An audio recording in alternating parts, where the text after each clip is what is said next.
बहुत समय पहले की बात है। एक छोटे से गांव में एक गरीब किसान रहता था। उसका नाम रमेश था।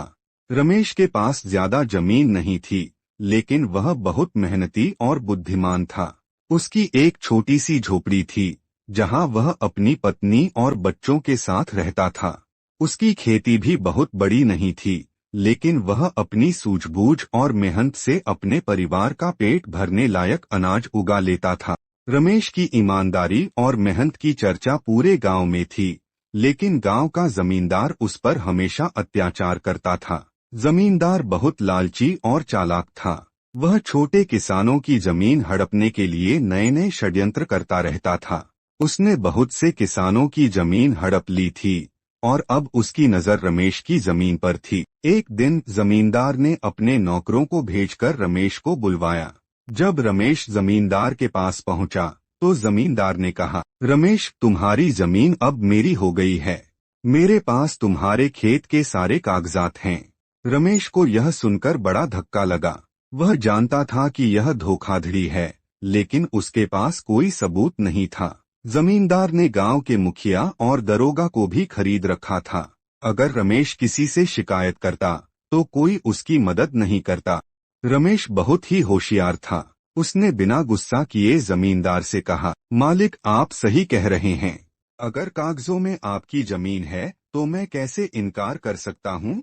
लेकिन मैं एक विनती करना चाहता हूँ। मैंने अपनी पूरी जिंदगी इस जमीन पर खेती की है। क्या मैं इसे आखिरी बार जोत सकता हूँ? उसके बाद मैं इसे आपके हवाले कर दूंगा। जमींदार को लगा कि रमेश डर गया है।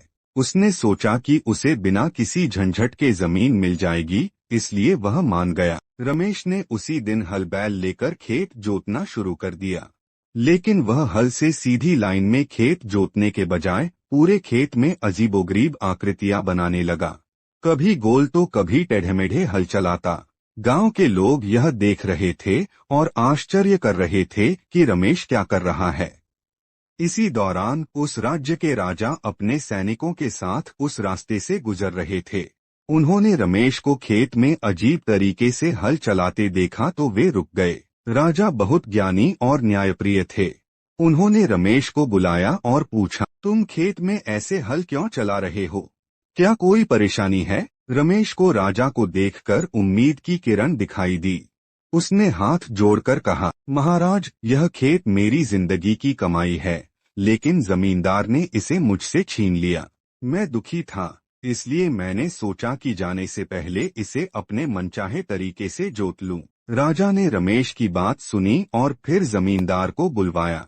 जब जमींदार राजा के सामने आया, तो राजा ने उससे खेत के कागजात दिखाने को कहा। जमींदार ने तुरंत नकली कागजात राजा को दिखा दिए। राजा बहुत बुद्धिमान थे। उन्होंने तुरंत समझ लिया कि यह धोखा है। राजा ने गांव के कुछ बुजुर्गों से पूछा, क्या यह खेत रमेश का था? गांव के सभी बुजुर्गों ने हाँ में सिर हिला दिया। वे सब जानते थे कि रमेश ही इस खेत का असली मालिक है। राजा को सच्चाई समझते देर नहीं लगी। उन्होंने रमेश से पूछा, क्या तुम इस खेत पर अपनी पहचान छोड़ सकते हो? रमेश मुस्कुराया और कहा, हाँ महाराज, मैंने हल से जो निशान बनाए हैं, वे ही मेरी पहचान हैं। अगर यह खेत पहले किसी और का था, तो वे ये निशान मिटा सकते हैं। अगर नहीं, तो यह साबित हो जाएगा कि मैं ही इसका असली मालिक हूँ। राजा ने सैनिकों को आदेश दिया कि वे खेत को ध्यान से देखें। जब सैनिकों ने खेत का निरीक्षण किया, तो उन्होंने पाया कि जमीन की ऊपरी सतह हाल ही में जोती गई थी, लेकिन नीचे की मिट्टी में रमेश की कई सालों की मेहनत की परतें थीं। राजा ने तुरंत फैसला सुनाया, यह खेत रमेश का है। जमींदार ने धोखाधड़ी की है, इसलिए उसकी अन्य जमीनों की भी जांच होगी। अगर उसने और भी किसानों की जमीन हड़पी है, तो उन्हें लौटाया जाएगा। राजा का फैसला सुनकर रमेश की आंखों में खुशी के आंसू आ गए। गांव के लोगों ने राजा की जय जयकार की।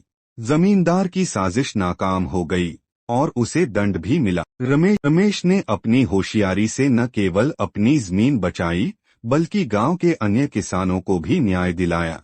उसकी चतुराई, धैर्य और बुद्धिमत्ता के कारण वह पूरे गांव में आदर्श बन गया। इस कहानी से हमें यह सीख मिलती है कि कठिनाइयों में भी हमें धैर्य और चतुराई से काम लेना चाहिए। सच्चाई और समझदारी से बड़ी समस्या का हल निकाला जा सकता है।